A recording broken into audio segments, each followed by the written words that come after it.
Bonjour. La question de la conscience est une question essentielle.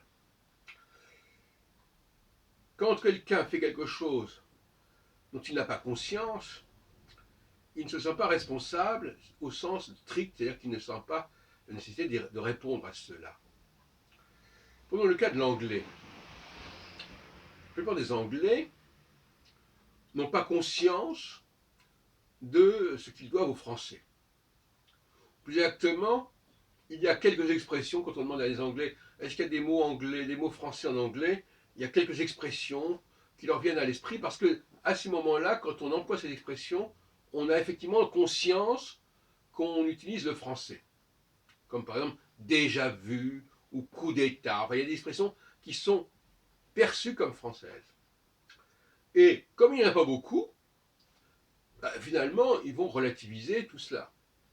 Le problème, c'est qu'il y en a énormément, qu'il y en a beaucoup plus que cela, mais qui, elles, ne sont pas conscientes. Et elles ne sont pas conscientes parce qu'elles sont prononcées à l'anglaise et sans conscience de la part du locuteur que cela vient du français.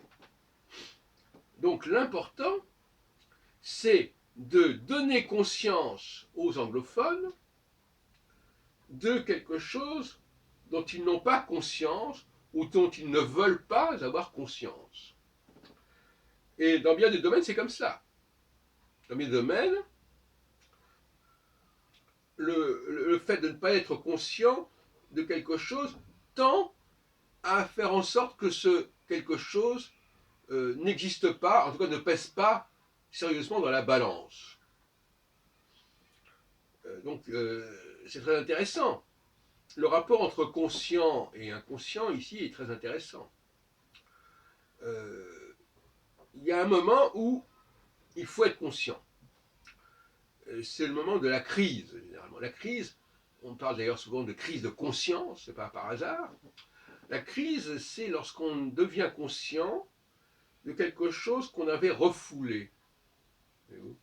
Eh bien, dans le cas des rapports entre le français et l'anglais, on a bien affaire à un refoulement. Il faut dire les choses comme elles sont. De la même façon que dans le cas des rapports entre judaïsme et christianisme, on a bien affaire à un refoulement. Euh, on va y revenir plus tard sur cette question-là.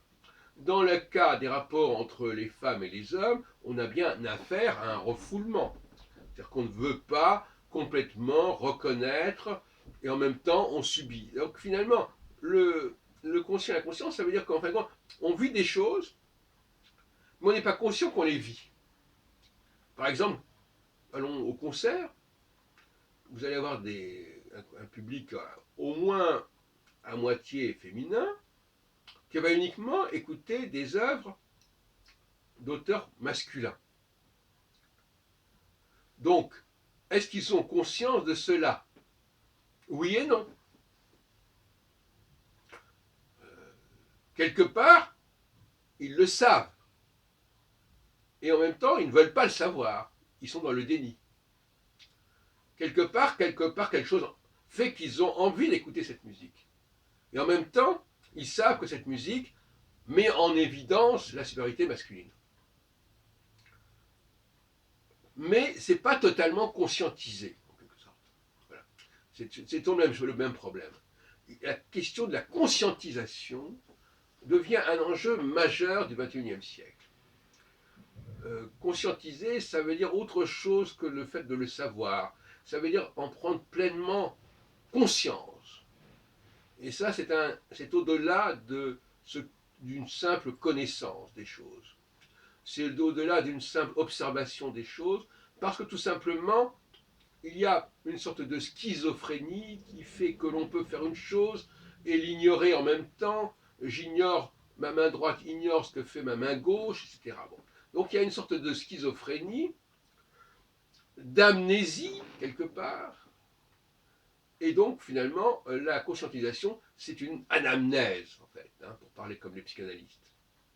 On est obligé de se souvenir et de prendre conscience de quelque chose qu'on n'a pas vraiment envie d'avoir dans la conscience, ou on pourrait presque parler, sans faire de jeu de mots, par rapport à quoi on a une mauvaise conscience, en quelque sorte.